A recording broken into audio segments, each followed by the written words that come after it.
Добар ден, почитувани, и добро дојдовте во уште една рубрика прашања и одговори. Моето име е Јосиф Дамјанов и денеска ќе ви одговарам на прашања кои што ги одвоив и мислам дека треба да ги слушнете и ќе ви придонесат за да добиете голема вредност и да можеби научите нешто, да примените и да си разрешите одредени дилеми и митови. За секој од вас кој што сака можеби истото да се случува и за неговите прашања и за неговите дилеми, митови и проблеми поврзани најмногу со здрав и активен начин на живот, слободно тоа може да го направи користејќи ги хаштаговите Ask Јосиф, моите приватни профили на социјалните мрежи како Коуч Јосиф, на Инстаграм и Фејсбук најмногу се одвива таа комуникација, а истото се разбира доколку немате социјални профили и доколку не користите интернет, може па да го направите телефонски на броевите на телевизија Телма. Валмир 80 и прашува дали одењето повеќе пати во тоалети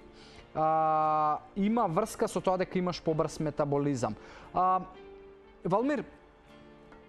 има, ама и нема, но у секој случај брзината на метаболизмот, односно тоа колку калории ќе согорува твоето тело во 24 часа, нема директно влијание со тоа колку ќе одиш во тоалет. Значи, да, оптималната работа на метаболизмот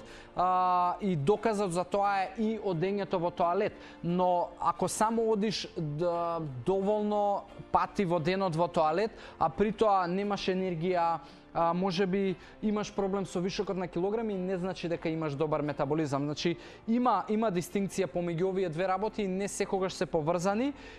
И затоа,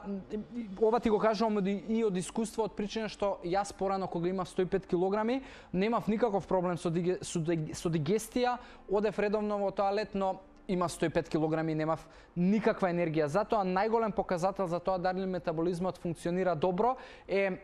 како се будиш наутро, дали имаш доволно енергија, дали имаш падови на концентрација и енергија во текот на денот, дали имаш можеби било какви здравствени проблеми и појави, но само тоа што одиш редовно во тоалет не е показател дека